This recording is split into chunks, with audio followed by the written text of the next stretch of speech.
Well, hi, welcome to Storytime. My name's Melanie Potock, and we're going to be reading You Are Not an Otter. It's my new children's book. It's the story of how children become adventurous eaters. And you might have noticed that over my shoulder here, I've got some friends. I've got all the animals from the book who are here to listen too. They want to know the story as well. The illustrations are by Stacy Moore, and the rest of it is by me. I'm going to scoot a little bit closer so you can really see these beautiful illustrations. You Are Not an Otter, the story of how kids become adventurous eaters. Oh, look, that's me. Here's my favorite. Otters carry a favorite rock while they swim. They use it to crack open yummy clams and other seafood while they happily float in the water. Do you carry a fork under your arm when you're ready to eat? No, you are not an otter, but you are quite clever. On every single page, the kids will find a new animal, and look, right up here is Munchbug. Every single page, Munchbug is hiding for the kids to find. Gorillas like to go out to eat. They travel to a different spot in the jungle every single day, and they always dine with other gorillas called a troop. It's like going to a fun restaurant with friends and family every single day. So if your kids insist on going through the drive-through or going to a restaurant every single day, you can say, "We are not gorillas." Do you eat at a restaurant for every single meal? No, you are not a gorilla, but you are totally fun. And throughout the book, the kids in the book are modeled after the kids that I work with who are learning to eat new foods, just like this little guy right here.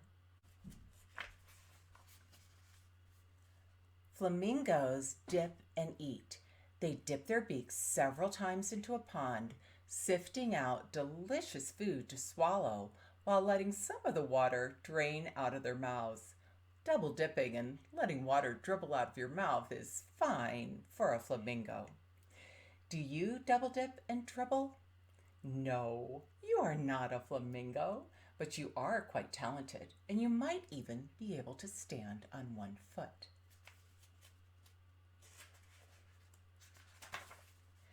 Elephants eat all day long. They eat food for up to 18 hours per day. Because the very wise elephant needs to eat so much to grow so big, it chooses nutritious food. Do you eat that much?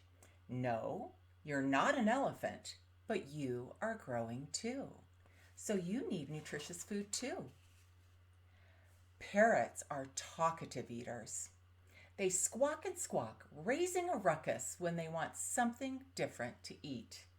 Do you squawk about the food if it's something you don't want on your plate? Well, no, you are not a parrot, but you are an excellent talker. Crocodiles are terrible chewers. They use their teeth to bite off some food and then they swallow the whole piece without even chewing. How rude!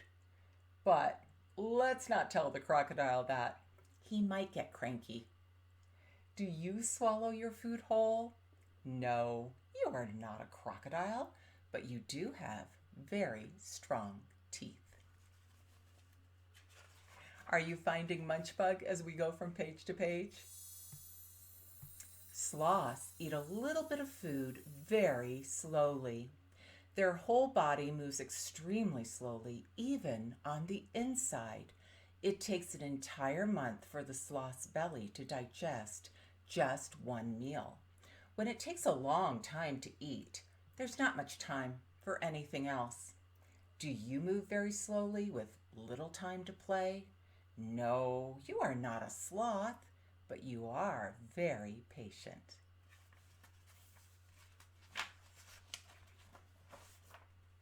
Ah, the koala. Koalas are fussy eaters. They choose one type of eucalyptus leaf to eat for their entire life. There isn't much nutrition in eucalyptus to give them energy, so koalas sleep away the day in the eucalyptus tree, hugging the trunk as they slumber. Do you feel sleepy all the time?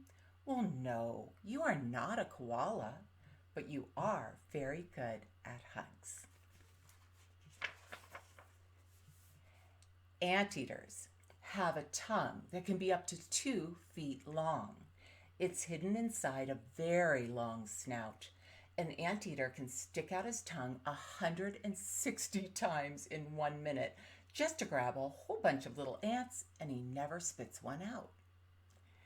Kids can use their tongue to take a tiny taste too, but could you do it 160 times in a row? No, you are not an anteater, but you are very good at tasting. Raccoons are food explorers.